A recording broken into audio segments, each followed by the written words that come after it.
جگہ بے شک نہیں ہے، لیکن مجمع پرانا ہے، اس لیے ہر سال جو ایک ریکویسٹ کرتا ہوں، اور اس سے پہلے آپ کے لیے مشکل ہوتا تھا اس پہ عمل کرنا، آج بہت آسان ہے کہ بعض وجوہات کی بنا پر جسے کتنی مرتبہ میں دہراؤں، میرے لیے بڑا مشکل ہوتا ہے اگر مجمع بہت آگے بیٹھا ہو۔ تو آپ حضرات سے صرف ایک گزارش یہ ہے کہ چونکہ مجھے یہاں کوئی پریشانی نظر نہیں آ رہی جگہ کی، تو جتنا آپ حضرات، جتنا تو نہیں لیکن اگر تھوڑا تھوڑا پیچھے چلے جائیں میرے حق میں بہت بہتر ہوگا۔ جی جی جی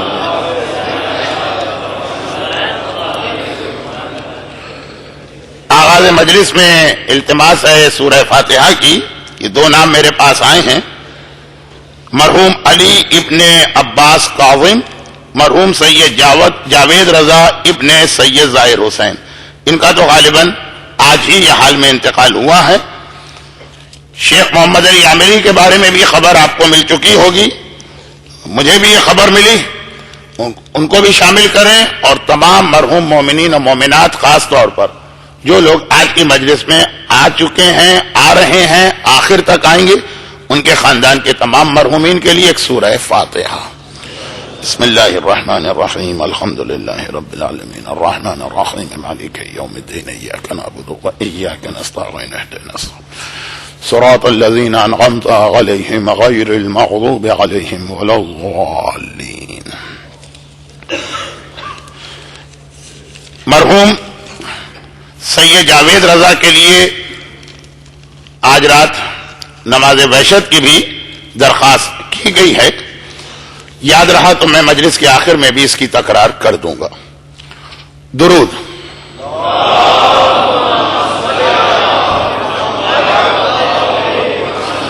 لا حول ولا قوة الا باللہ العلی العظیم، حسبنا اللہ ونعم الوکیل، نعم المولا ونعم النصیر، اعوذ باللہ من الشیطان اللعین الرجیم، بسم اللہ الرحمن الرحیم، الحمد للہ الملک الحق المبین، وبہ نستعین، وإنہ خیر ناصر ومعین، والصلاة والسلام علی شفیع المذنبین، سید الانبیاء واشرف المرسلین، رحمت للعالمین، خاتم النبیین، المخاطب بطاہ و یاسین، سیدنا و مولانا ابی القاسم محمد،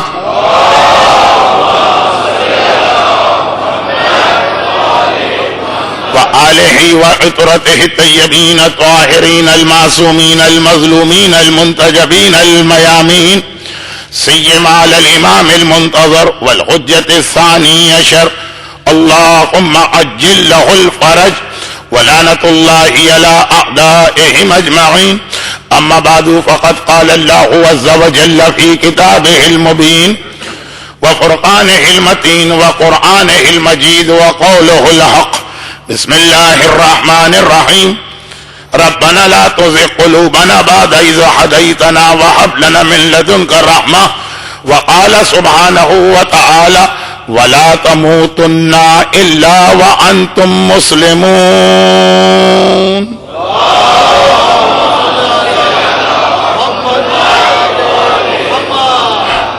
1432 ہجری کے ایام اضحیٰ کا یہ چھٹا اور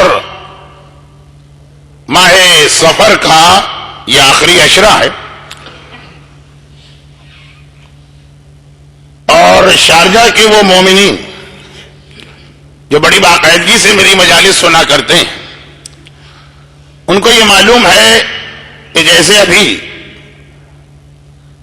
ہمارے مرثیہ خان سلمہ اللہ تعالی نے آج 21 سفر کو بھی چہلم کی مناسبت سے جو مرثیہ پڑھا، تو ہر سال جب میں یہ 21 سفر یا کبھی چاند کی تاریخوں کی وجہ سے ایک دن تاخیر یعنی 22 سفر سے آتا ہوں، تو پہلی مجلس 40 ہی کے پس منظر میں ہوا کرتی ہے، جن علماء کے نزدیک اہل بیت اطہار شام سے کربلا پہنچے تو یہ بھی تو لکھتے ہیں نا کہ خالی چہلم کے دن کربلا نہ رہے، 3 دن تک کربلا میں قیام کیا.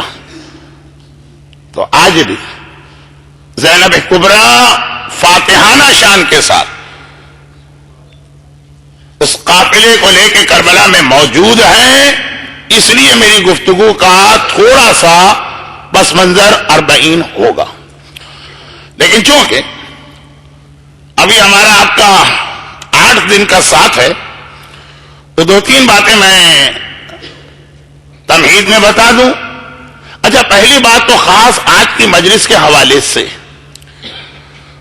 مجلس کا وقت 1 گھنٹے کا ہوتا ہے اور چونکہ آج 5 منٹ کی تاخیر ہو گئی تو 55 منٹ.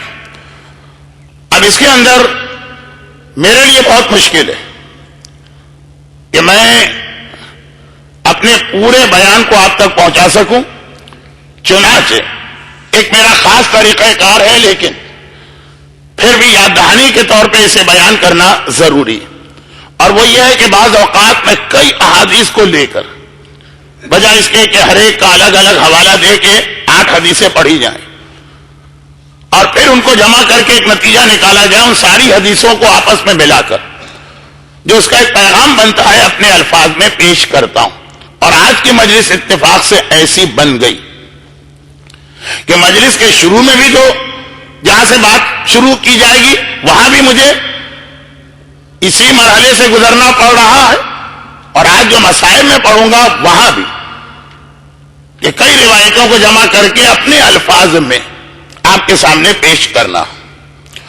دوسری گزارش یہ ہے کہ اس سال کی یہ مجالس بزرگوں کے لیے نہیں ہے، یعنی ثواب کے لیے وہ بے شک آ کے بیٹھے، اور 40 سال سے اوپر والوں کے لیے بھی نہیں. 1975 میں جو میں نے پہلی باقاعدہ مجلس پڑھی، ورنہ اس سے پہلے تو بہرحال پیشخانی کے طور پہ یا چھوٹی چھوٹی تقریریں میں کرتا تھا،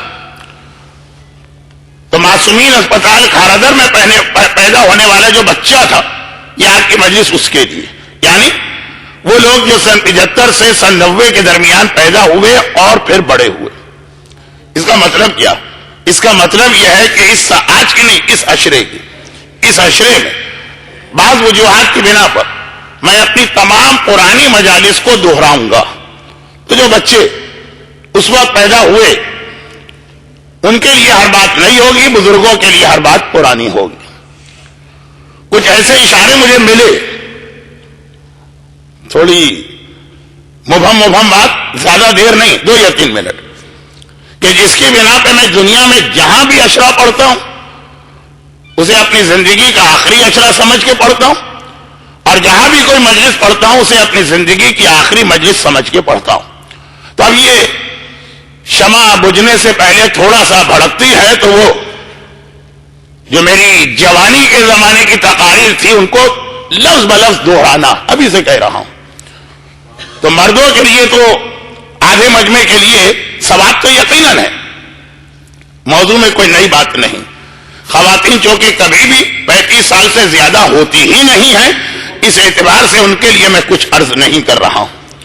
اب زمانہ ہے ہمارے نوجوان علماء کا، پورا اپنے 40 کا عشرہ بھی اور اس سے پہلے بھی 2-3 عشرے ہماری قوم کے ان ابھرتے ہوئے علماء، ذاکرین اور خطبہ کے سنے کہ آپ کو بھی دیکھیں باتیں وہی ہیں. اسلام تو 1400 سال سے ایک ہی پیغام دے رہا، لیکن سننے میں بھی ایک تازگی کا احساس ہوا ہوگا کہ وہی بات ہے.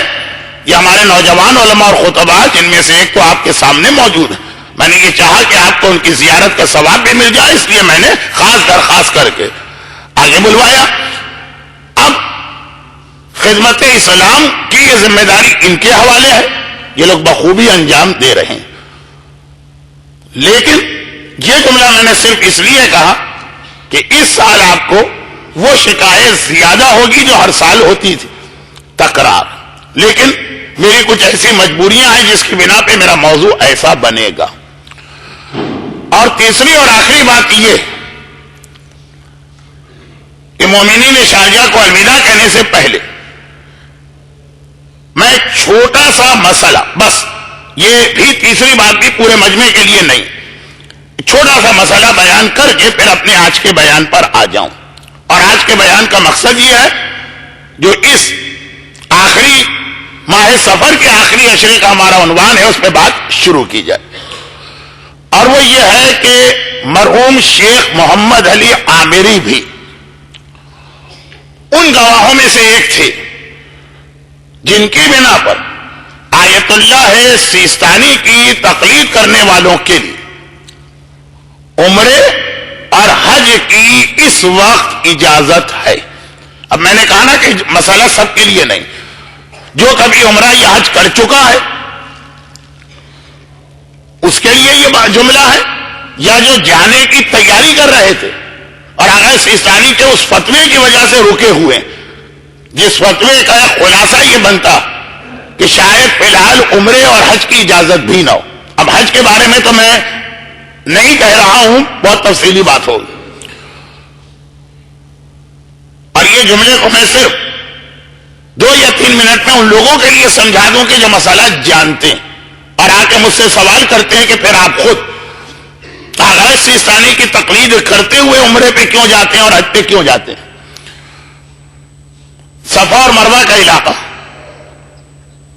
جس کے بارے میں قرآن نے کہا ان الصفا والمروہ من شعائر اللہ اور ان یطوفا بہما فلا جناح. صفا مروہ اللہ کی نشانی ہے، ان کے درمیان تمہیں 7 چکر لگانا، ان کے درمیان ان یطوفا بہما 2-3 تشدید جمع ہو گئی ہیں اس لفظ میں، بہما ان کے درمیان. صفا مروہ کے علاقے میں پچھلے چند سالوں میں ازدحام اتنا زیادہ ہونے لگا تھا کہ شاید پورے حج میں سب سے زیادہ زندگی کو خطرہ وہاں پہ ہوتا تھا. طواف اتنا بڑا مسئلہ نہیں تھا، شیطان کو کنکر مارنا بھی اتنا بڑا مسئلہ نہیں رہا تھا. صفا مروہ تو مجبوری کی وجہ سے وہ جو 7 چکر جناب حاجرہ کی پیروی میں لگائے جاتے ہیں، اور اگر آپ تفصیل سے کبھی تاریخ مکہ سنیے تو یہ حضرت آدم پہلے انسان تھے جنہوں نے یہ 7 چکر تو نہیں لیکن ان 2 پہاڑیوں میں پہلا چکر لگایا. 2 پہاڑیوں کے درمیان، اب اس وقت 2 پہاڑیوں کے درمیان جگہ بہت کم ہے، مثلا اتنا بڑا ہال ہے اور 3 ملین یعنی 30 لاکھ حاجی اس میں نہیں سما پاتے، تو مجبوری میں اس کو ڈبل کیا گیا، اس کے برابر اتنا ہی بڑا ایک اور راستہ بنایا گیا. اب وہ جو راستہ بنایا گیا اس میں نہ صفا پہاڑی ہے نہ مروہ پہاڑی ہے. جو پہاڑیاں اس وقت ہیں وہ اس پرانے والے راستے میں. تو ہمارے مجتہدین کی ایک بہت بڑی تعداد اس کا تو یہ نظریہ بھی کہ حجاج کرام کی سہولت اور انسانی جان کو بچانے کے لیے اس قسم کی جو تبدیلیاں ہوتی ہیں وہ شریعت میں بالکل جائز اور ویلڈ. آغاز سیستانی کا ایک نظریہ تھا کہ نہیں، قرآن نے کہا ہے کہ یہ صحیح صفا اور مروہ ہی کے بیچ میں ہوگی، تو 2 پہاڑیوں کے درمیان. ہاں یہ ضروری نہیں وہ پہاڑی آج ہو، جب آیت نازل ہو رہی تھی جہاں تک وہ پہاڑی تھی.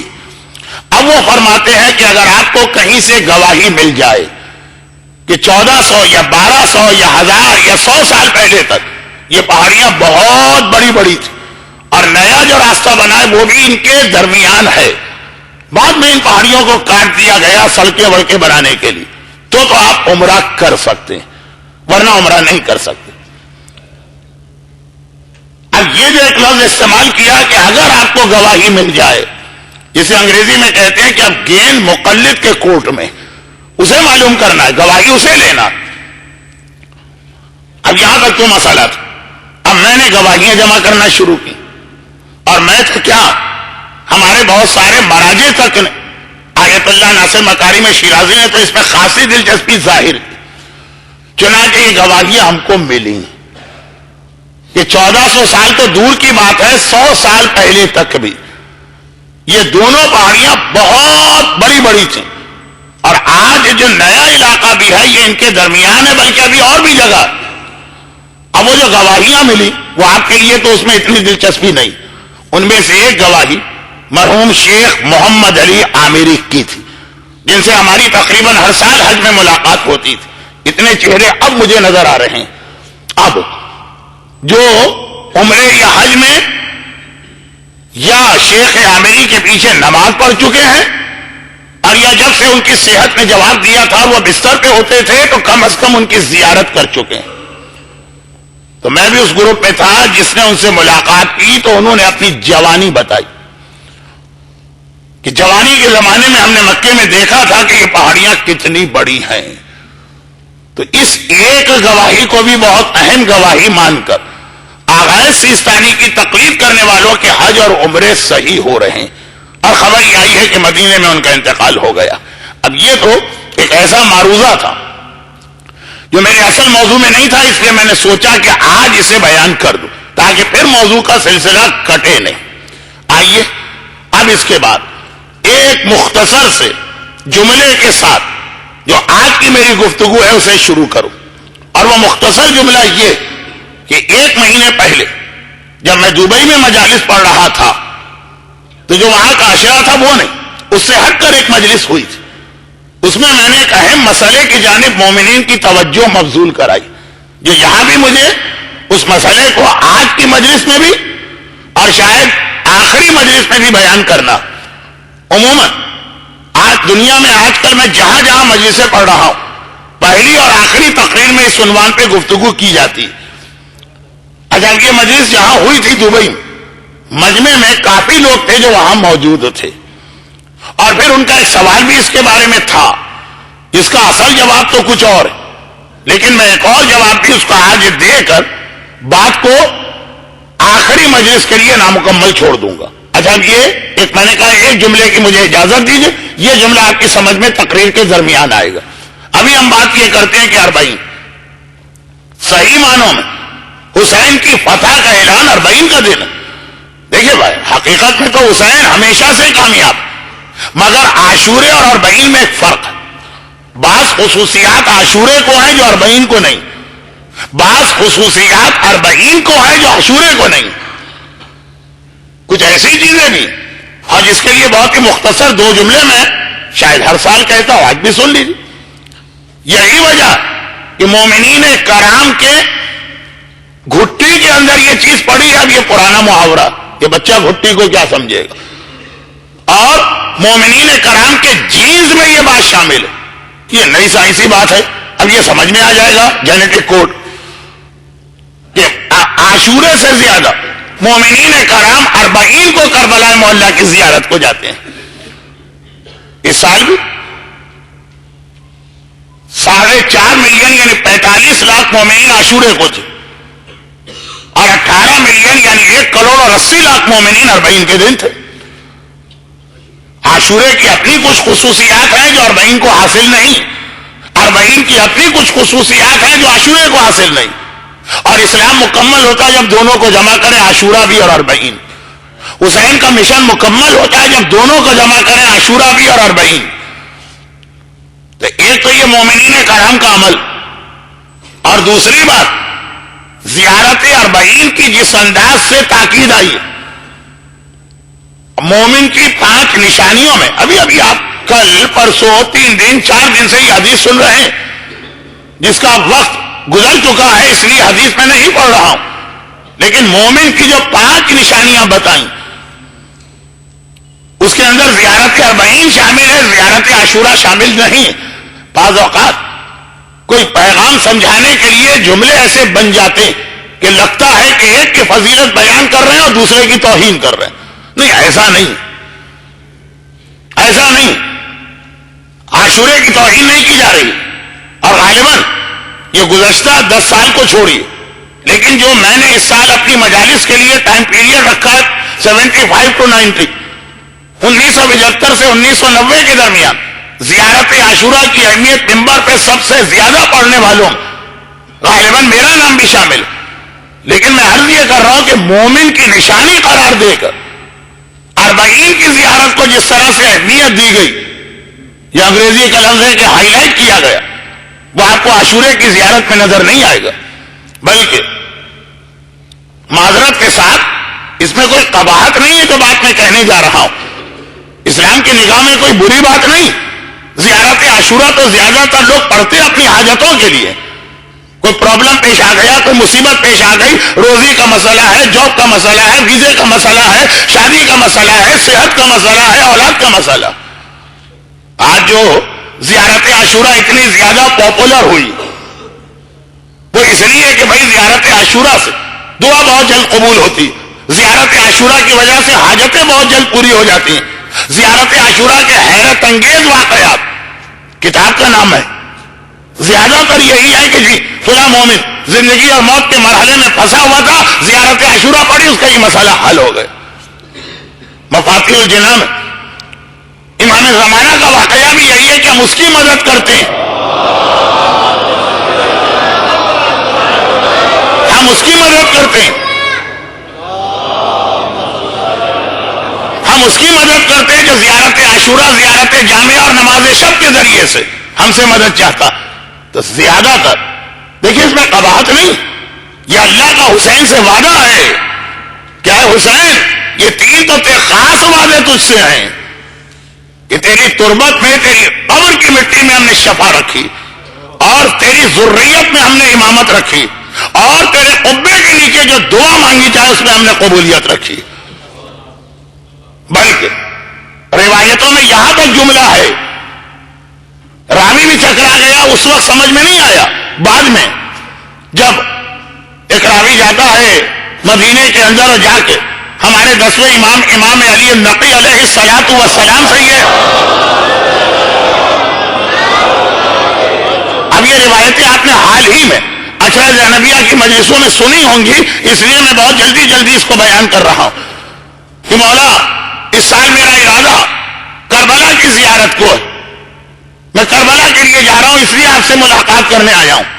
یہ وہ زمانہ ہے کہ امام ابھی مدینے کے اندر آزاد ہیں، 7ویں امام اور 10ویں امام دونوں کی امامت کا آدھا حصہ مدینے میں آزادی میں گزرا اور آدھا حصہ بغداد و سامرہ کے قید خانوں کے اندر اسیری میں گزرا. تو اب یہ آیا اور آ کر کہا فرزند رسول میرا ارادہ یہ کہ میں کربلا جا رہا ہوں، آپ کو الوداع کہنے آیا ہوں. امام نے کہا اچھا کربلا جا رہا، ہمارے جد کی زیارت.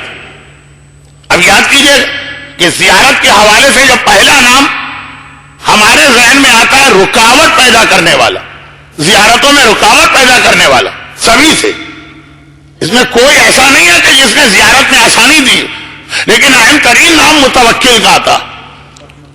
وہ 10ویں امام کا زمانہ تھا، وہ جو ہاتھ کاٹے جاتے ہیں اور پیر کاٹے جاتے ہیں اور بیلوں کا حل چلانے کی کوشش کی جاتی ہے اور دریائے فرات کو قبر امام پہ جاری کر کے قبر امام کا نام و نشان چھپا دینے یا مٹا دینے کی بات ہے متوکل.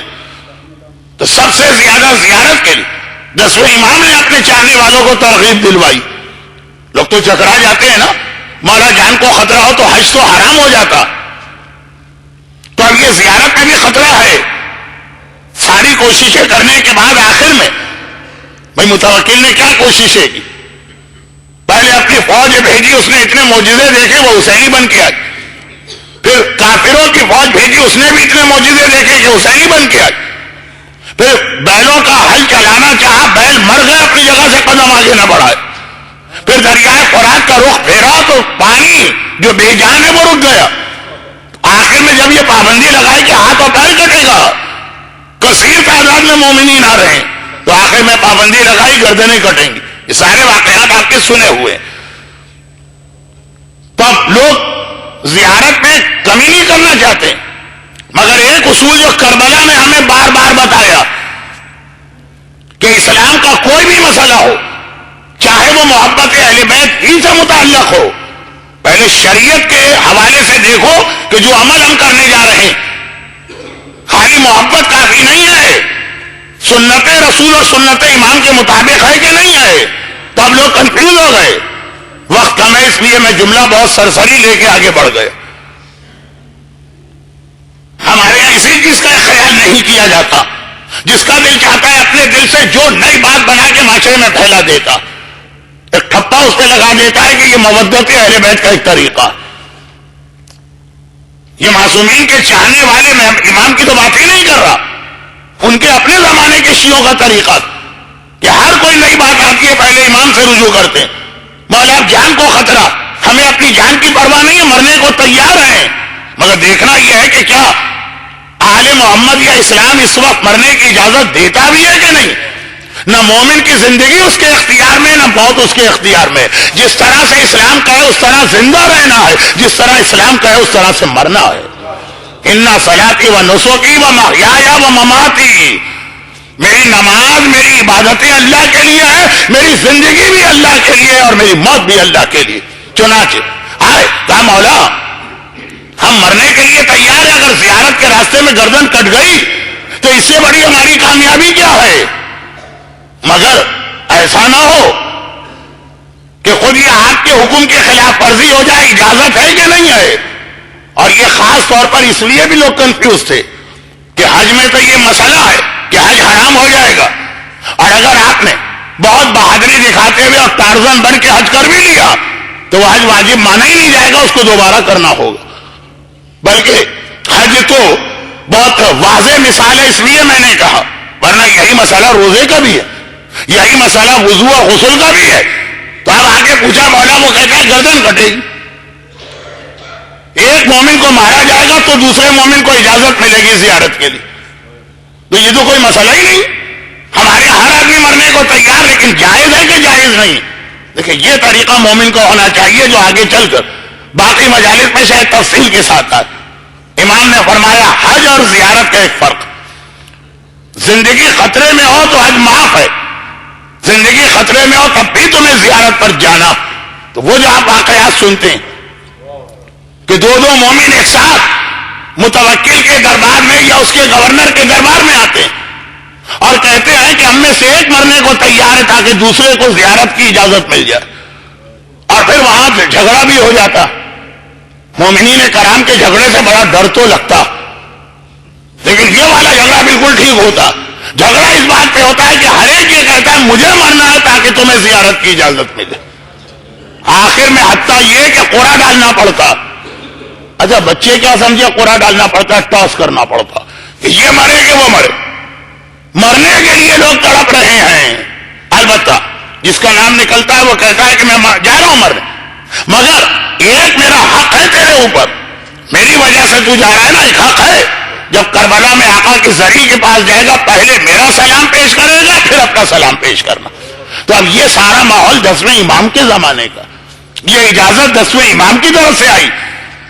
تو اس پورے 5 سال 10 منٹ کے میرے بیان کا خلاصہ یہ کہ کربلا کی زیارت کی جو اہمیت اور تاکید میرا 10واں امام بتا رہا، 11ویں نے اس کو سمیٹ کر مومن کی نشانی قرار دے دیا، جو حدیث آپ نے کل پرسوں 3-4 دن میں ضرور کہیں نہ کہیں سنی ہوگی. بلکہ میرا اندازہ تو یہ کہ جہاں بھی مجلس میں آپ گئے ہوں گے اور بہن کے قریب یہ حدیث سنی ہوگی. 11ویں امام نے اس کو سمیٹ دیا. مومن کی 5 نشانیاں، پہلی نشانی اور بہن کی زیارت. وہ چوتھے امام نے 10ویں امام باپ نے تفصیل بتائی تو بیٹے نے خلاصہ کیا. مگر وہ جو اتنی تاکید کی جا رہی ہے اس کی وجہ سے جب یہ مومن زیارت پہ جا رہا تو 10ویں امام نے اس سے کہا اچھا تو زیارت پہ جا رہا، اللہ کا وعدہ حسین کی قبر کے نیچے قبے کے نیچے دعا قبول، وہاں جا کر میرے حق میں بھی دعا کر لینا. اور اب اس وقت جب آپ حج یا زیارت پہ جاتے ہیں نا، جو کہتا جاتا ہے دعا کرنا دعا کرنا دعا کرنا، آپ سب سے وعدہ کر لیتے. یہ چلا گیا اس کو اتنا جوش میں بھرا ہے زیارت. یہ تو بعض وجوہات کی بنا پہ یہاں کے لوگ اتنی زیادہ زیارت کر رہے ہیں جب یہ جاتے ہیں تو لگتا ہی نہیں ہے کہ کوئی ظاہر زیارت کے لیے آ رہا. انداز، طریقہ، وہ احترام، وہ گریا، وہ اللہ کی اس نعمت پہ شکر کا سجدہ، یہ آپ کے سامنے پڑھنے کا فائدہ نہیں ہے. تو گئے ہوئے ہیں، جب وہ آ جائیں گے نا تو آخری تقریروں میں مزید یہ بات بتاؤں گا. راوی نے کہا مولا میں حج کے لیے جا رہا ہوں. امام نے کہا اچھا جتنا پہلے جہاں کوئی حرج نہیں، حج کرنے کے بعد جتنا جلدی مکے سے نکل سکتا ہے نکل جا. مولا یہ آپ کہہ رہے ہیں مکے کا وارث کون ہے؟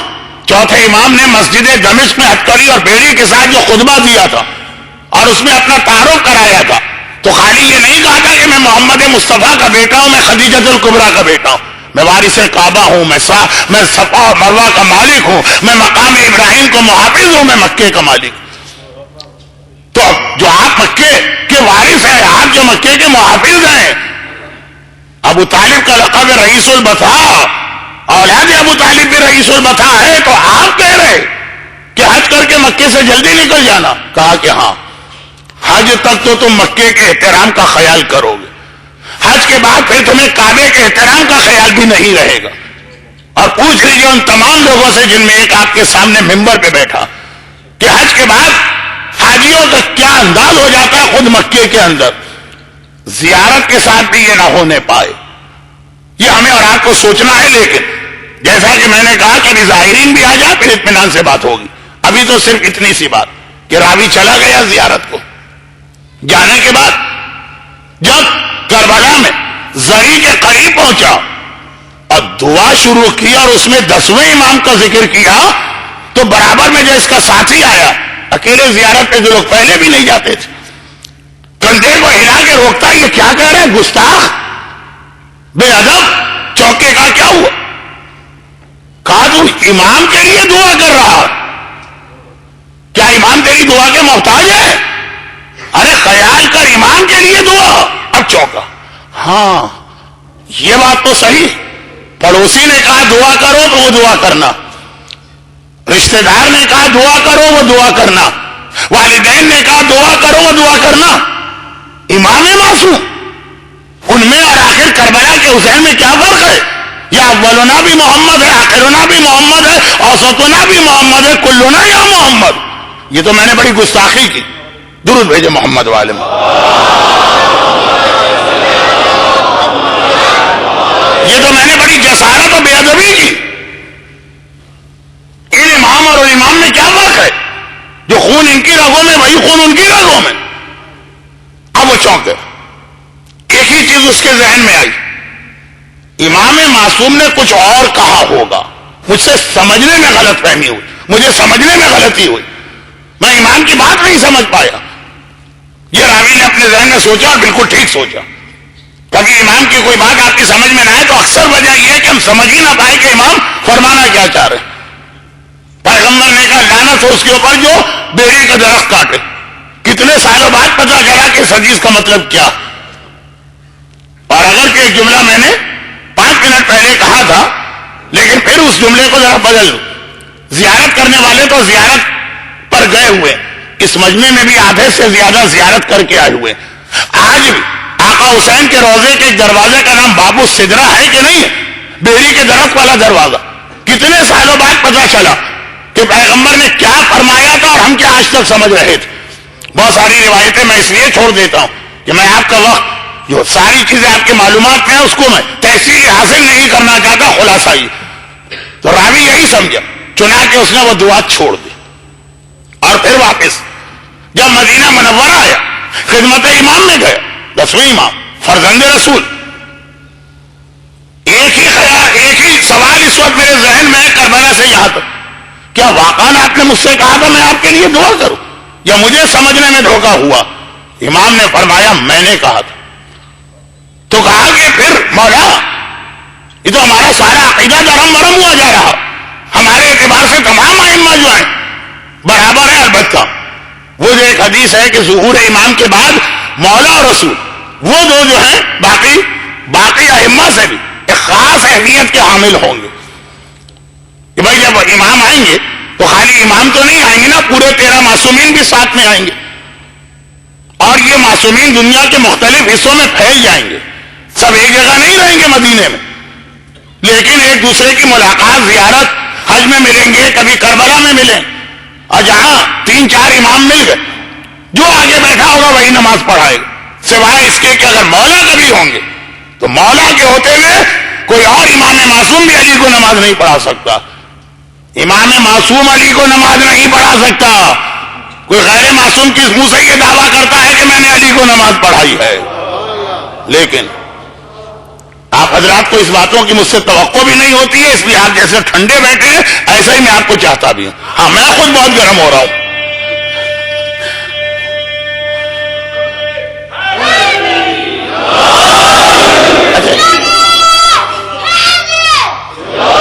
ایک چھوٹا، یہی ہماری قوم کا مستقبل ہے کہ نوجوان علماء اور یہ بچے نعرے لگانے والے بڑے کو بھول گئے۔ تو خیر خلاصہ یہ ہے کہ ایک جملہ میں نے کہا تھا وہ اتنا لمبا ہو گیا گیا. لیکن 40 کے حوالے سے بات ہو رہی تھی تو راوی نے کہا مولا مجھے دھوکہ تو نہیں ہوا, آپ نے کہا کہ میں کربلا میں آپ کے لیے دعا کروں. امام نے فرمایا ایک بات بتاؤ, ہمارے جب رسول خدا کا رتبہ بلند ہے کہ خانہ کعبہ کا رتبہ بلند ہے؟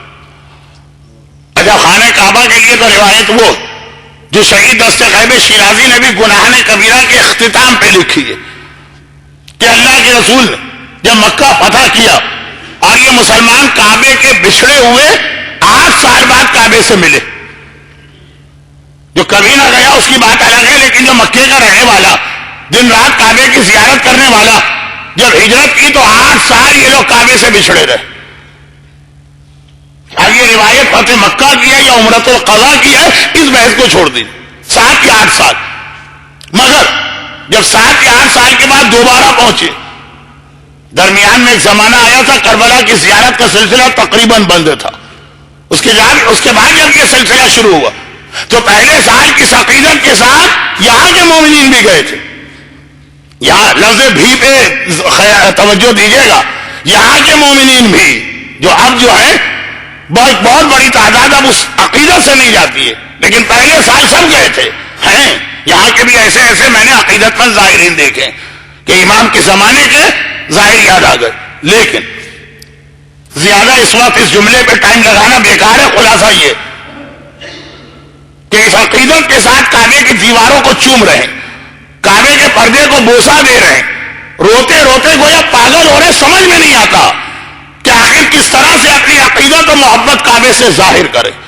ایک ماں کا بیٹا 10 سال 12 سال 15 سال غائب ہو, بچھڑ جائے, پھر اچانک سامنے آئے, پاگل ہو جاتی ہے ماں. پیشانی کو بوسہ دے کہ ہونٹوں کو بوسہ دے کہ رخسار کو بوسہ دے کہ گلے سے لگائے کہ سر کو چومے کہ کیا کرے. وہ حالت تھی مسلمانوں کی خانہ کعبہ.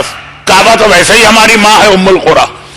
ایک بار پیغمبر نے یہ عقیدت و جوش سے دیکھا, تب ایک جملہ کہا کہ خانہ خدا تمہاری نگاہ میں کتنا مقدس اور محترم ہے. کہا یا رسول اللہ اس میں کوئی شک نہیں.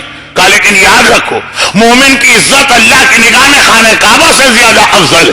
جو کسی مومن کی غیبت کرتا ہے, جو کسی مومن کی توہین کرتا ہے, جو کسی مومن پہ ظلم کرتا ہے, ایسا ہے کہ 70 مرتبہ اس نے خانہ کعبہ کو ڈھا دیا.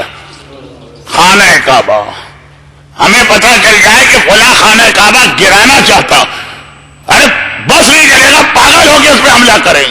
لیکن دن رات اپنے شہروں میں 70 کعبے گراتے رہتے ہیں. ذرا سی بات پہ مومن سے اختلاف. اب یہ موضوع ذرا ہٹ رہا, میں واپس آتا ہوں, یہ باتیں آگے آئیں گی, لیکن ابھی خاص جو میرا ایک موضوع ہے اس پہ بات آگے بڑھاؤں. آخری مجالسیں میری ہیں, یعنی عشرہ, زندگی کا کوئی بھروسہ نہیں, تو مجمع کو پھر میں ایک بات یاد دلا دوں. جو نئے لوگ ہوں گے تو شاید کچھ الجھ رہے ہوں گے, مولانا چلے کہاں تھے, پہنچے کہاں ہیں, کہاں پہ گھوم رہے ہیں, ہماری تو سمجھ میں نہیں آ رہا مجلس آج موضوع کیا ہے اس کا. میں نے مجلس پڑھنے کی ٹریننگ 2 آدمیوں سے لی. اکثر کہتا ہوں, ایک کراچی کے ٹرک ڈرائیور اور ایک کراچی کے قصائی. ٹرک ڈرائیور تو کراچی کے ایسے جب بیٹھتے ہیں اپنی سیٹ پر تو بس ایکسیلیٹر پہ پیر ہوتا, اچھا بریک پہ تو پیر اس لیے نہیں ہوتا کہ کراچی کے ٹرک میں بریک ہوتا ہی نہیں. وہ چل رہے نہ دائیں دیکھیں نہ بائیں دیکھیں, رکشے آئے کہ ٹیکسی آئے کہ کچھ ہے, وہ ان کا کام چلنا. ایک تو میرے انداز سے آپ کو لگ جاتا ہوگا یہاں کوئی ٹرک ڈرائیور ہی اس وقت مجلس پڑھ رہا, اور دوسرا جو کراچی کے قصائی بقرعید کے, وہاں آپ کے گھر آپ کا بکرا, بات طے ہو گئی ہے, گردن کاٹی دوسرے کیا چلے, اب بکرا چھوڑ کے گئے, اب آپ کچھ کر بھی نہیں سکتے. گردن تو ہم سے کٹوا دی ہے کہ قصائی سے, پیسے بھی دے دیا, وہ جب آئے گا تو صفائی ہوگی. اس نے 70 بکرے کاٹے, پھر گھوم کے ہاتھوں جاتا ہے, واپس آ جاتا, پھر بکرے کی صفائی کر کے جاتا ہے. اتنی دیر آپ بیٹھے, میری مجلس میں بھی بہت سارے موضوعات ایسے چھڑ جاتے ہیں. تو خیر خلاصہ یہ ہے کہ ٹرک ڈرائیور بھی کہیں تو جا کے رکتا ہے نا, قصائی بہرحال 70 گردنیں کاٹ کے واپس تو آتا ہے نا, وہ وقت کب آئے گا وہ آ رہا. 70 کعبہ ہم روزانہ اپنے گھروں میں توڑتے ہیں اور کوئی ہمیں اس کا احساس نہیں ہے. لیکن ایک مومن کی عزت کعبے سے زیادہ بتائی گئی. امام کہتے ہیں میرے جد کا رتبہ بلند ہے کہ کعبے کا. بے اختیار ظاہر نے کہا, کہاں کعبہ, کہاں اللہ کا رسول, کائنات کی افضل ترین مخلوق. کہا پھر جب رسول خدا عمرہ یا حج کرتے تھے تو کعبے کی دیواروں سے چمٹ کر کعبے کے سامنے کعبے کے وسیلے سے دعا کیوں مانگتے تھے؟ اب آپ عمرہ اور حج کریں گے، جب دعائیں پڑھیں گے اس میں یہ الفاظ آئیں گے، کیا خدا تجھے تیرے اس گھر کا واسطہ کا یہ اہمیت کعبہ بتانا تھی، جبکہ ہمارا جد کعبے سے زیادہ افضل ہے، تو میں اور حسین ایک ہی ہوں گے، لیکن تمہیں بتانا ہے کہ کربلا وہ جگہ ہے کہ تمام دنیا تڑپتی ہے، وہاں ان کے حق میں دعا ہو جائے، ملائکہ تڑپتے ہیں وہاں ان کے حق میں دعا ہو جائے، انبیاء و مرسلین تڑپتے ہیں کربلا میں ان کے حق میں دعا ہو جائے، ائمہ طاہرین تڑپتے ہیں کہ کربلا میں ان کے حق میں دعا ہو جائے۔ کربلا کی دعا کی اہمیت ہے۔ یہاں پہ میں ایک جملہ اور کہہ دوں جو اصل موضوع وہ رہ گیا، جس کے لیے میں نے تمہید باندھی کہ آج مجلس کی پہلی اور آخری روایت، چند روایتوں کو توڑ کے میں نے اپنے الفاظ میں ڈھالا، تو آخر تو وہی پہ میں کروں گا، پہلی والی چیز کل آ جائے گی۔ ایک آخری بات سنی، جابر ابن عبداللہ انصاری نے ہمیں دو ایسے تحفے دیے کہ ہیں تو ہمارے پاس، ہم انہیں صحیح معنوں میں استعمال کرنا نہیں جانتے۔ ایک حدیث قصہ کا تحفہ اور ایک کربلا کی زیارت کا تحفہ۔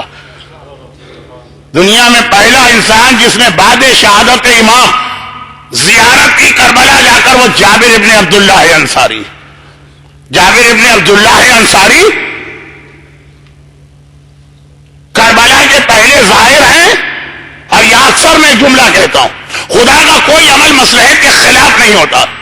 انگریزی کا ایک محاورہ ہے نا، گاڈ پلیز ان مسٹیریس ویز، عجیب عجیب طریقوں سے خدا اپنی مصلحت کو پورا کرتا، جیسا کہ ممبروں پہ پڑھا جاتا ہے اور ابواب مقاتل میں مشہور۔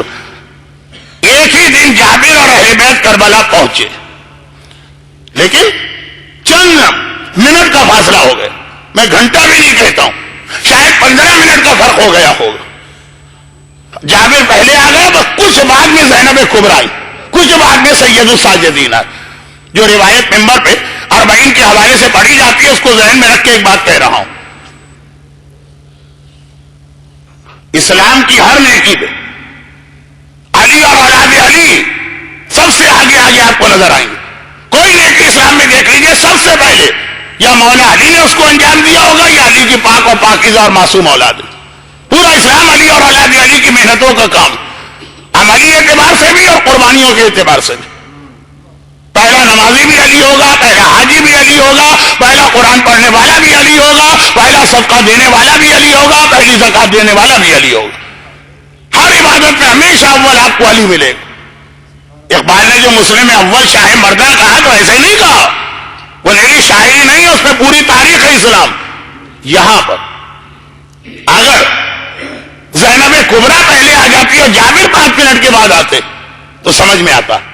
کربلا کی زیارت ہے، سب سے پہلے سجاد کو آنا چاہیے کربلا میں، جابر بعد میں آنا، جو ہمارا طریقہ اسلام میں امام پہلے، پھر انبیاء، پھر اصحاب، ایک ترتیب جو۔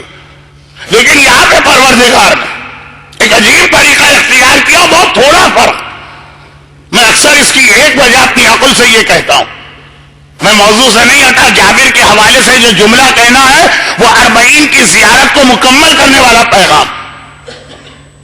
کل حجت الاسلام آغا رضا سے آپ نے جو سنا، آغا رضا کاظمی سے زیارت کا بیان 2 دن سے، اس کو مکمل کرنے والا آج بیان، اور وہ یہ کہ شاید ایک وجہ یہ بھی ہو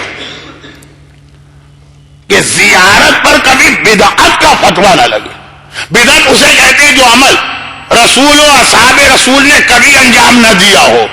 کہا کربلا کی زیارت سب سے پہلے جابر سے کروائی جائے گی، جابر کے صحابی ہونے میں کسی مسلمان کو شک نہیں ہے، جابر صحابی رسول ہے۔ کہا زیارت پہلے ایک صحابی نے کی ہے تاکہ دنیا کو پتا چلے کہ یہ صحابی کا عمل ہے، کوئی بدعت والا عمل نہیں ہے۔ لیکن جابر کی پہلی زیارت کو، کربلا کی زیارت کو بدعت سے تو نکال کے لے گئی، میرا اصل جملہ نامکمل رہ گیا۔ جابر نے ہمیں 2 تحفے دیے، ایک کا نام ہے حدیث قصہ، حفت بہم الملائکہ، جہاں یہ حدیث پڑھی جاتی ہے ملائکہ اس جگہ کو اپنے گھیرے میں لے لیتے ہیں۔ واستغفرت لهم الا ان يتفرقوا، گناہ ہم نے کیے ہیں، ہمارے لیے دعائے توبہ ملائکہ پڑھ رہے ہیں۔ کوئی ہم، کوئی غم، کوئی حاجت ایسی نہیں ہے جو پوری نہ ہو جائے حدیث قصہ ہوتی ہے۔ یہ جابر نے عن عن جابر ابن عبداللہ الانصاری عن فاطمہ الزہرا. یہ تحفہ بھی آپ کو جابر نے دیا اور کربلا کا پہلا ظاہر بھی جابر ہے. مگر تحفہ مل جانا کافی نہیں ہے، تحفے کو استعمال کرنے کا طریقہ بھی آنا چاہیے. ایک صاحب نے یہ دیکھا کہ میرے پاس موبائل نہیں ہوتا. میں صحیح حقیقت بتا رہا ہوں. کیا مولانا؟ نہیں، آپ کے لیے تو بہت ضروری ہے موبائل. میں نے کہا میری بات نہ کہیے آپ کے لیے بہت ضروری ہے کہ میرے پاس موبائل ہو، تاکہ میں نہا بھی رہا ہوں تو آپ مجھ سے مسئلہ شریف وہاں تک تو ٹھیک ہے، کوئی خواب کی تعبیر بھی پوچھ لیں. ماش کی دال آپ نے رات کو کھائی ہے، آپ کا معدہ گڑبڑ ہو رہا ہے، رات کے 2 بجے آپ نے کوئی خواب دیکھا. مولانا اگر نہا بھی رہے ہیں تو آپ کے خواب کی تعبیر ضرور بتائیں، تو اس لیے آپ کی ضرورت ہے. کہا میری ہو کہ آپ کی ہو. وہ لے کے آ گئے، مجھے دے گئے. میرے لیے بیکار، مجھے استعمال کرنا ہی نہیں آتا موبائل. کیا ان بچوں کو دیکھ کے بڑا رشک آتا، مجلس میں بیٹھے بیٹھے SMS MMS دنیا بھر کی خبریں مل جاتی ہیں، ختم ہو جاتی ہیں، مجلس سے اٹھ کے چلے بھی جاتے. مگر تحفہ آ جانا کافی نہیں ہے جب تک کہ ہمیں پتہ نہ چلے کہ ہاؤ ٹو آپریٹ دس. اب پاکستان کے اندر ہماری خواتین خاص طور پر جو مثلا دیہاتوں وغیرہ کی رہتی ہیں، اب تو خیر بہت آگے نکل گئی ہیں. یورپ امریکہ کی عورتیں پاکستان کی عورتوں کو رشک کے ساتھ دیکھا کرتی، لیکن وہ آج کا موضوع نہیں. جی پہلے تو جھاڑو دی جاتی ہے اور سل بٹے پہ مسالہ پیسا جاتا ہے. آپ کہیں گے مولانا آپ کب کی بات کر رہے ہیں؟ میں 75 کی بات کر رہا ہوں. میں نے کہا تھا نا کہ آج کل تو آج کی مجلس 75 کی مجلس ہوگی، 1975. پتہ نہیں جو بعد میں لوگ آئے وہ سمجھے ہی نہیں میں کیا کہہ گیا. لیکن خلاصہ یہ ہے کہ کپڑے جو ہیں پہلے کس طرح سے ڈنڈے سے کوٹ کوٹ کے کپڑے پیٹے جاتے تھے، وہی شوہر کے بھی کام آتا تھا، وہی کپڑوں کی دھلائی کے بھی کام آتا تھا. یہ ساری چیزیں ہوتی تھی. اب ہم یہاں آئے، اب ہم یورپ گئے، ہم نے دیکھا کہ ایک سے ایک مشینیں بن گئی. کوئی زحمت کی ضرورت ہی نہیں ہماری عورت کو. ایک بٹن دبایا کپڑے بھی دھل گئے، ایک بٹن دبایا فوڈ فیکٹری نے بھی کام کیا، ایک بٹن دبایا سارے مسالے بھی پس گئے، ایک بٹن دبایا ویکیوم بھی ہو گئے. ہم وہ چیزیں لے کے آ گئے. لیکن اگر بیچاری اس خاتون خانہ کو پتا ہو کہ اس مشینری کو آپریٹ کیسے کیا جاتا ہے تو اس کے کام کی ہے، ورنہ پڑی رہے گی اس کے گھر میں ضائع ہو جائے گی، اس کے کس کام کی ہے. تو تحفہ آ جانا کافی نہیں، اسے استعمال کرنا بھی آنا چاہیے. اب میں آج تک کبھی ڈرائیونگ نہیں کی، نہ ڈرائیور سیٹ پہ بیٹھا ہوں. مجھے کوئی دنیا کی بہترین رولز رائس گاڑی یا BMW بھی لا کے دے، میرے لیے بیکار. وہ میرے گیریج میں کھڑے جو ہے وہ خراب ہو جائے گی، بیٹری ڈاؤن ہو جائے گی. تحفہ ملنا یہ ایک چیز ہے، کسی نے خیال تو کیا کہ آپ کو تحفہ دیا، مگر ہمیں بھی پتا ہو کہ اس کو صحیح طریقے سے استعمال کیسے کیا جاتا. اب مسئلہ یہ ہے کہ جابر نے ہمیں حدیث قصہ کا تحفہ دیا. حدیث قصہ کے استعمال کا طریقہ بھی ہم کو آنا چاہیے، ورنہ حدیث قصہ بھی پڑھی جائے گی اور برکتیں نہیں ہوں گی. آپ سمجھ گئے ہوں گے میں کدھر جا رہا ہوں. صرف ایک جملہ کہہ دوں، یہ ساری چیزیں بعد میں تفصیل سے آئیں گی. یہ میں پہلی مجلس میں ایک طرح سے اپنی آنے والی مجالس کی فہرست بتاتا ہوں، تاکہ اب جو آج تو لوگ عقیدت میں آ گئے کل سے سوچ سمجھ کے آئیں. تو یہ جملہ حدیث قصہ، اس وقت میں انگلینڈ سے آ رہا ہوں، اس کے اثرات بھی آپ کو لگ رہے ہوں گے. کہاں میں برف باری کے ماحول سے نکلا، کہاں پہ میں یہاں پہ آ گیا. تو خیر وہ ساری چیزیں نہیں بتا رہا ہوں، عرض یہ کرنا کہ یہ وہیں کا واقعہ. البتہ میں اب اس واقعے میں جگہ وگہ نہیں بتاتا ہوں. 75 میں جب یہ نہیں 85 میں جب یہ واقعہ پڑھا تھا تو جگہ بھی بتا دی تھی، بعد میں نے سوچا مناسب نہیں. مولانا 85 میں جب میں مجلس پڑھنے گیا، مولانا ہم نے ایک نیا بزنس سیٹ اپ کیا، اور ہمارا جو طریقہ یہ ہے کہ جو نیا کام کرتے ہیں ہمارے بزرگوں نے طریقہ سکھایا. پہلے حدیث قصہ پڑھتے ہیں، بالکل صحیح بات، ہمارے بزرگوں نے بھی یہ طریقہ ہم کو سکھایا. بہت سی باتیں خالی کتاب میں نہیں آتی ہیں، صاحبان ایمان کے جین میں یا جینیٹک کوڈ میں منتقل ہوتی ہیں. کہا مولانا کل صبح دکان کی اوپننگ ہے، آپ کو پتا ہے انگلینڈ کی لائف میں ٹائم کس کے پاس ہے، میں ہوں گا آپ ہوں گے، حدیث قصہ پڑھ دیجیے گا. ٹھیک ہے، میں نے کہا پڑھ دوں گا. چنانچہ میں وہاں پہنچا. اب وہ حدیث قصہ جب پڑھی جا رہی ہے تو کیا میں نے پڑھی ہوگی؟ جب میں نے یہ دیکھا کہ وہ شراب کی دکان، شراب بیچی جا رہی ہے، لیکن کہہ رہے مولانا برکت چاہیے. اس بزنس میں بھی آج کل کمپٹیشن بہت ہو گیا، حدیث قصہ آپ پڑھیں گے تو برکت ملے گی. میں نے اس دکان کا بھی نام 85 سے 90 تک پڑھا، پھر اب دکان کا نام لینا بند کر دیا. لیکن بہرحال اس لیے دی تھی. اب آپ کہیں گے استغفر اللہ کیسا وہ بدترین مومن. کراچی میں میوزک کے کیسٹوں کی دکان تو حدیث قصہ سے افتتاح ہوتے بار بار ہم نے دیکھا. میوزک کے کیسٹ بھی کہیں گے برکت چاہیے. چلے آپ کہیں گے یہ بھی سمجھ میں نہیں آتا. شادی بیاہ میں تو حدیث قصہ آپ نے پڑھتے ہوئے لوگوں کو دیکھا ہے نا. ادھر حدیث قصہ ختم ہو ادھر گانے کا کیسٹ آن ہو گئے. ادھر حدیث قصہ ختم ہو ادھر مس گیدرنگ شروع ہو گئی. ادھر حدیث قصہ ختم ہوئی تو ختم بھی نہیں ہوتی. وہ ویڈیو ریکارڈنگ کرنے والے آ گئے, عورتیں مرسب ساتھ بیٹھے ہوئے. یہ تو آپ نے دیکھا شراب میں حدیث قصہ آپ کی عقل قبول نہیں کرے گی. اور آپ کہیں گے مولانا تو حدیث قصہ کی توہین کر رہے ہیں. گانے کی محفل جو ہمارے یہاں شادیوں کے نام پہ ہوتی ہے اس میں حدیث قصہ آپ قبول بھی کریں گے, دیکھیں گے بھی, سنیں گے بھی اور خاموش بھی رہیں گے. میں اس مجمع پہ اتنا بھروسہ کر رہا ہوں کہ ان کے گھر کی تقریب میں یہ غلطی نہیں ہوئی ہوگی. ان کے گھر کی تقریب میں وہ آخری غلطی ہوئی ہوگی, گھر کی نہیں دوستوں کی. لعن اللہ امتن قتلت کا والی غلطی نہیں ہوئی ہوگی. لعن اللہ امتن ظلمت کا والی غلطی نہیں ہوگی. لعن اللہ امتن سمیت بذالک فرضیت بے والی غلطی شاید ہو گئی. ایک مومن مجھے نہیں ملا جو بطور احتجاج یا پروٹیسٹ اٹھ کے آ جائے کہ حدیث قصہ پڑھو اور یا مس گیدرنگ کراؤ اپنے یہاں. حدیث قصہ پڑھ کے امام کو بلا رہے, مس گیدرنگ کر کے شیطان کو بلا رہے.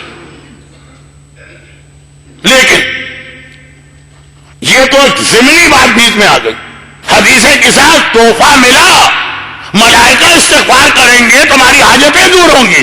صحیح طریقے سے اسے استعمال کرنا سیکھو. اور جابر نے ہمیں دوسرا تحفہ زیارت کا دیا. زیارت کربلا کے پہلے ظاہر, ساری زیارتیں بھی نہیں, کربلا کی زیارت. آج جو 1,80,00,000 مومنین اربعین کے دن جمع ہیں, یہاں بھی وہ ایک جملہ کہہ دوں جو میرا اپنا اسٹائل ہوتا کہ اسلام کا ایک اصول ہے کہ اگر کوئی آدمی گناہ کرے گا فلا تزر وازرۃ وزر اخرى, ایک گناہ کی ذمہ داری دوسرے پہ نہیں. جس نے گناہ کیا وہ مجرم, لیکن جس نے معاشرے میں پہلی بار گناہ کر کے لوگوں کو گناہ کا راستہ دکھایا, من سنّ سنۃ سعیۃ, اس کے اوپر ان تمام لوگوں کا گناہ ہے جو قیامت تک اس گناہ کو انجام دے رہے ہیں. آج میرے گھر کی کوئی عورت بے پردہ نکل رہی ہے, اس کی بے پردگی کا عذاب اس پر. آج میرے محلے کی کوئی عورت بے پردہ, اس کا عذاب اس پر. لیکن ان ساری بے پردہ عورتوں کا عذاب مل کر اس خاتون کے اوپر ہوگا جس نے پہلی بار ہمارے علاقے میں بے پردگی شروع کی تھی. اس کے نام عمل میں ایک بار بے پردگی نہیں ہے, خدا بندہ میری بے پردگی کا عذاب دے. قیامت تک اس خاندان اور علاقے میں جتنی بے پردہ عورتیں اس کی وجہ سے. خربوزے کو دیکھ کے خربوزہ رنگ پکڑتا ہے, یہ گناہ کا بھی طریقہ اور نیکی کا بھی. اور یہی مسئلہ من سنّ سنۃ حسنہ کا, جو آدمی نماز پڑھتا ہے اس کو اپنی نماز کا ثواب ملے گا, اور جو قرآن پڑھتا ہے اسے اپنے قرآن کا ثواب ملے گا, اور جو زیارت کرتا ہے اسے اپنی زیارت کا ثواب ملے گا. لیکن جس نے ہمارے خاندان اور معاشرے میں پہلی بار نماز پڑھی, اب نماز تو ہمیشہ رہی, جس نے پہلی زیارت کی ہے, قیامت تک کے زائرین کا ثواب اس پہلے ظاہر کو مل رہا. آج کے 1,80,00,000 زائرین کی زیارت کا ثواب جابر بن عبداللہ انصاری کے پاس. یہ اصول ہے.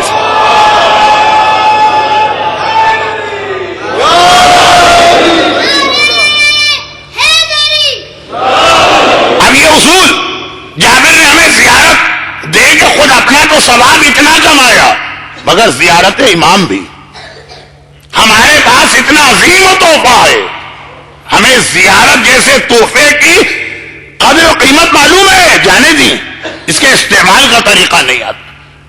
اگر کوئی صحیح معنوں میں زیارت کربلا کے استعمال کا طریقہ سیکھے تو دو چیزیں کبھی ہمارے معاشرے میں نہیں ہوں گی. ہو سکتا ہے کہ یہی میرا موضوع بن جائے آئندہ 2 دن.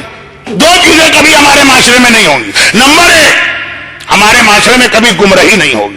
جس کو پتا ہے کہ کربلا اور زیارت کسے کہتے ہیں, جسے پتا ہے کہ اربعین کا پیغام کیا, صحیح معنوں میں اگر زیارت کی جائے تو خالی ذریعہ امام تک جاتے وقت عورت کو حجاب نہیں پہننا ہے, وہ دنیا میں واپس پلٹ کے کہیں بھی آئے گی اس کے سر سے کبھی حجاب نہیں اترے گا. خالی کربلا میں بیٹھ کے داڑھی نہیں رکھنا ہے, وہ واپس دنیا میں کہیں بھی آئے گا کبھی اس کی داڑھی شیپ نہیں ہوگی. خالی کربلا میں جا کے نماز نہیں پڑھنا ہے, وہ واپس دنیا میں کہیں آئے گا کبھی نماز قضا نہ ہوگی. ہم نے کربلا کی زیارت, قدر و قیمت ہمیں پتا ہے. میں قدر و قیمت ویلیو کی بات نہیں کر رہا ہوں, میرے گیرج میں رولز رائس کار کھڑی ہے، مجھے پتا ہے کتنی قیمتی ہے، میں کہہ رہا ہوں اسے استعمال کرنا نہیں آتا، گاڑی چلانا نہیں آتا.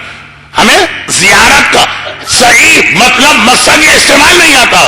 دو چیزیں کبھی نہیں ہوں گی. نمبر ایک، کبھی گمراہی نہیں ہوگی. کربلا تو نام ہی ہے ہمیشہ ہمیشہ کے لیے گمراہی کے خاتمے کا. جاتے ہیں اور آ جاتے ہیں. اب اگلا جملہ میں کہوں گا تو میری تو گردن لوگ پکڑ کے دبا دیں گے. یہ بزرگوں نے بھی کہا. مشیر لکھنوی کا یہ شعر ہے نا جو میں ہر سال پڑھتا ہوں، ایمان لپٹ کے رہ گیا قبر حسین سے، واپس لے کے نہیں آئے ایمان، وہاں چھوڑ کے آ گئے. معلوم نہیں کہ زیارت. اور دوسری بات میں نے کہا اگر ہم صحیح معنوں میں پہچان لیں زیارت کیا، دو چیز. اور دوسری بات زیارت کر کے واپس آئیں گے کبھی یہ نہیں کہیں گے کہ مولانا میرے گھر یا میرے خاندان میں کوئی پریشانی اور پرابلم. کربلا کا ظاہر کبھی خالی ہاتھ واپس نہیں لوٹتا. ہو ہی نہیں سکتا کہ آپ نے کربلا میں دعا کی اور وہ دعا قبول نہ ہوئی. ہر ایک کا وعدہ جھوٹا ہو سکتا ہے. یہ اللہ کا وعدہ ہے کہ حسین تیری قبر پہ مانگی جانے والی دعا قبول. ایسا نہیں ہوگا کربلا سے واپس بھی اور کہا مولانا روزگار کا مسئلہ تو ایز اٹ از، بلکہ اس میں مزید 5000 درہم اور قرضہ چڑھ گیا جو ہم نے زیارت کے نام پہ خرچ کیا تھا. ہم تو کہتے ہیں نا 5000 لگا لو، کم از کم 50,000 تو یہی مل جائے گا. مولانا آپ گئے تھے اور آئے، کوئی صحت وحت تو نہیں مل رہی. آج کی دنیا مسائل سے بھری ہوئی دنیا. وہی جابر نے تحفہ دیا ہے، ہمیں پتہ ہی نہیں کہ کس طرح سے زیارت کو استعمال کیا جائے. ایک صاحب گئے کسی سکھ کے گھر میں، اس کے گھر میں بڑا اچھا ریفریجریٹر رکھا چل رہا، کھولا تو دیکھا اس میں جوتے سجے ہوئے. ہاں یہ کیا؟ کہا یہ جوتوں کی الماری نہیں؟ کہا نہیں، یہاں تو گرم مشروبات رکھ کے ٹھنڈے کیے جاتے ہیں، کھانے کو سڑنے سے بچایا جاتا ہے. اچھا، تبھی میں روزانہ سوچتا تھا اتنے ٹھنڈے میرے جوتے کیوں ہوتے ہیں. اب اس کے بعد ایک چیز آ گئی، اس کو پتہ ہی نہیں استعمال کا کیا طریقہ. کہیں ہم اس معاملے میں ان کی طرح سے نہ بچ جائے. یہ دو چیزیں کبھی نہیں ہوں گی جو کربلا کی زیارت کو صحیح معنوں میں استعمال کرے گا. نہ کبھی اس کے گھر اور خاندان میں کوئی گمراہی آئے گی، نہ کبھی اس کی کوئی پریشانی باقی رہے. کربلا ہر ایک کی مصیبتیں دور کرنے کی جگہ کا نام. ارے جب کربلا نے اسلام کی ساری مصیبتیں دور کر دیں. دیکھیے دنیا میں بہت ساری بیماریاں ہوتی ہیں. کسی کو ٹی بی ہو گئی، کسی کو کینسر ہو گیا، کسی کو ایڈس ہو گیا، کسی کو ہیپیٹائٹس ہو گئے. یہ بڑی بڑی بیماریاں بتا. اسلام کو جو بیماری لگی تھی اس کا نام تھا یزیدیت. اور اس سے زیادہ خطرناک بیماری آج تک دنیا میں نہیں سامنے آئی ہے. کینسر اور ایڈس اور ہیپیٹائٹس اور ٹی بی کا علاج پھر بھی ہو سکتا، اور نہ بھی ہو تو اس کا نقصان پھر بھی چھوٹا ہوگا. یزیدیت بڑی بدترین بیماری کا نام. یزیدیت بہت خطرناک بیماری ہے. اگر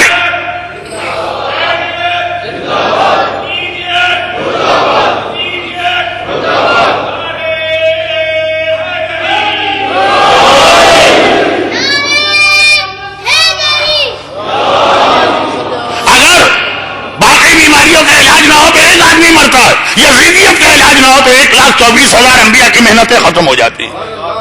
کربلا نے یزیدیت کا علاج کر کے بتا دیا.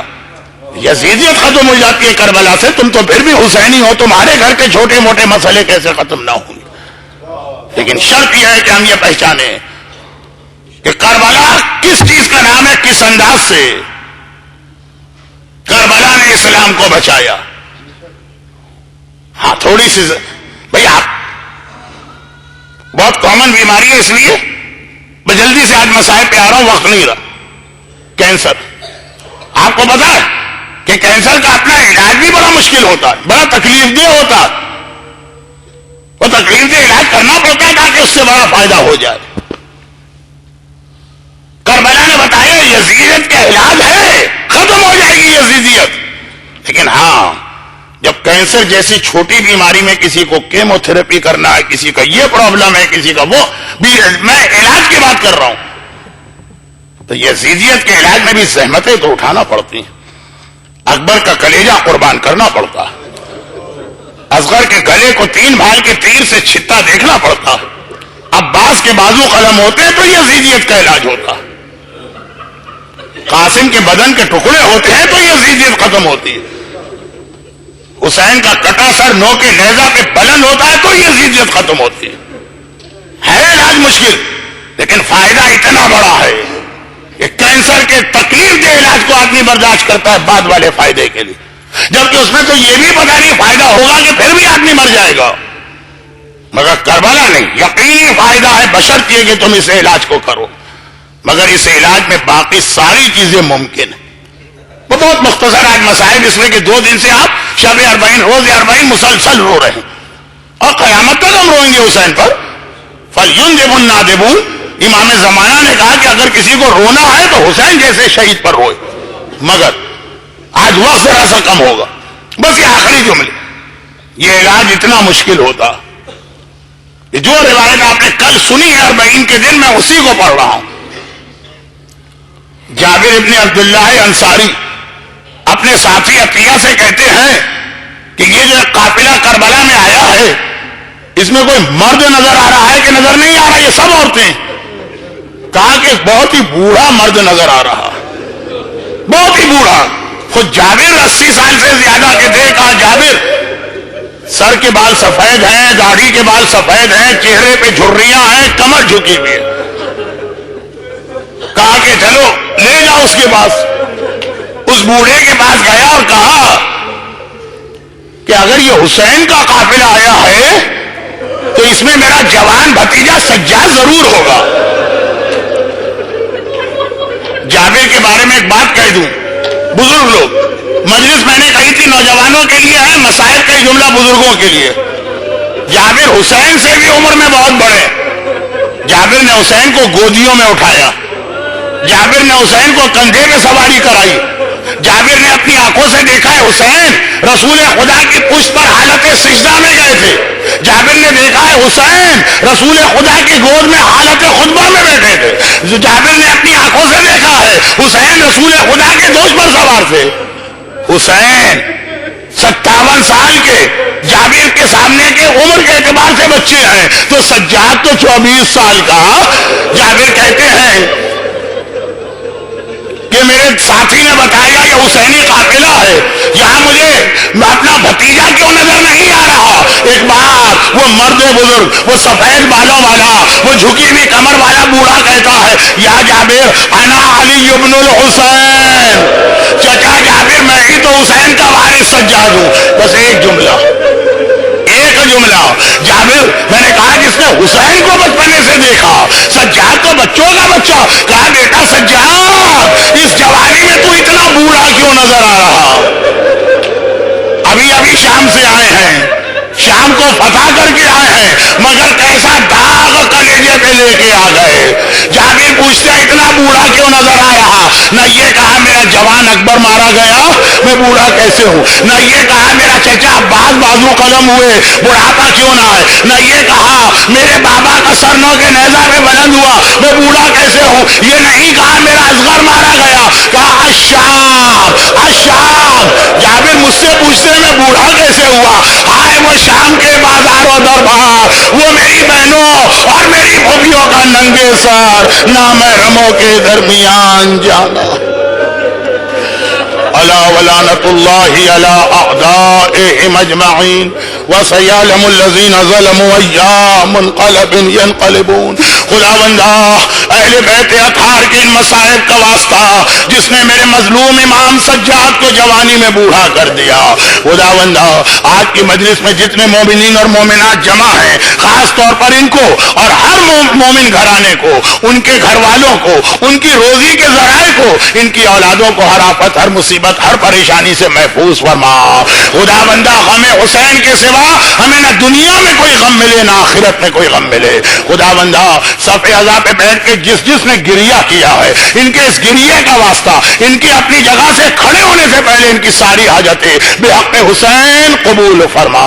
ہمارے تمام مرحومین، خاص طور پر جن کے لیے نماز وحشت کی بھی درخواست ہے، مرحوم سید جاوید رضا ابن سید ظاہر حسین مرحوم، اور ان کے لیے نماز وحشت بھی پڑھیے گا۔ خدا بندہ ہمارے تمام مرحومین، خاص طور پر یہ مرحوم اور حاضرین مجلس کے خاندان کے تمام مرحومین کی مغفرت فرما، ہمارے بیماروں کو شفائے کاملہ عطا فرما۔ جس اسلام کے لیے یہ قربانیاں دی گئی، ہمیں اس اسلام پہ خود عمل کرنے اور اپنی اولاد کی دینی تربیت کرنے کی توفیق عطا فرما۔ خدا بندہ ان مظالم کے انتقام کے لیے۔ اور ایک بات، کربلا کی زیارت کربلا والے کے وارث کے ساتھ کرنے کے لیے اپنی آخری حجت وارث معصومین امام زمانہ کے ظہور میں تعجیل فرما۔ غیبت امام میں ہمیں اپنی ساری ذمہ داریاں ادا کر کے بعد ظہور امام کی فوج کا سپاہی بننے کی توفیق عطا فرما۔ ماتم حسین